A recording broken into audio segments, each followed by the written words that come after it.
Այսօրվա թեման փորկապությունն է։ Իս դիմաց հիվանդներից յուրաքանչյուր երրորդը գանգատվում է փորկապությունից։ Ինչ է փորկապությունը։ Փորկապությունը դա դեֆեկացիայի բացակայուն է 2-3 օր կամ ավել, կամ աղիների դժվարացած դատարկումը։ Փորկապության պատճառները բազմազան են։ Նախ առաջինը պետք է քննարկենք ձեր բնածին կամ ձեռքբերովի խնդիրները։ Կարող եք դուք ունենալ բնածին երկար աղիք, կարող եք ունենալ աղիքի հավելյալ գալար, կարող է ձեզ մոտ լինել դոլիխոզիգմա, կարող են աղիները լինել իջած։ Աղիների իջեցումը դա գալարների մասին է խոսքը։ Իջեցումը կարող է կապված լինել ինչպես հղիությունների հետ, այնպես ծանր ֆիզիկական աշխատանք կատարելու հետ, երկար սովեր պահելու հետ կարող է կապված լինել, կամ անգամ կարող է այն պատճառ չունենալ։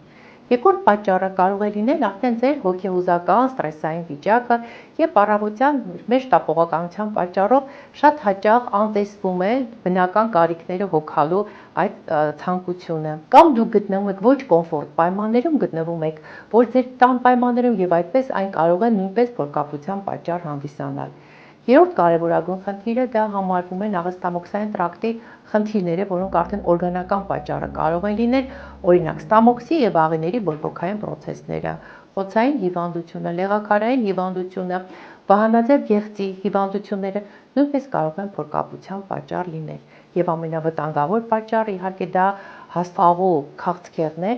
եւ կարող է դիտվել անգամ սուր փորկապություն։ Յուրաքանչյուր դեպքում փորկապության ժամանակ պետք է դիմել բժշկի, անգամ առանց գանգատների 40 տարեկանից հետո սկրինինգային է համարվում կոլոնոսկոպիայի եւ գաստրոսկոպիայի կատարումը։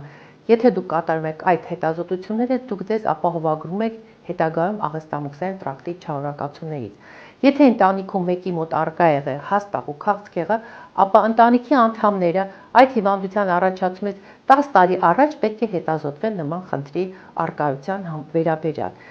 Բացի այդ, մեխանիկական փորկապության պատճառ կարող են լինել նաև պարազիտների առկայությունները։ Ելնելով առիթից կուզենայի հիշեցնել, որ պարազիտագրության հետազոտությունը իմավժշկական կենտրոնում մինչև 14 տարեկան երեխաների մոտ կատարում է անվճար։ Չմոռանաք նշել, որ փորկապության հարցում նաև դուք պետք է կանոնավորեք ձեր սննդակարգը։ Պետք է օգտագործել կոպիտ բջջանյութ պարունակող սննդամթեր,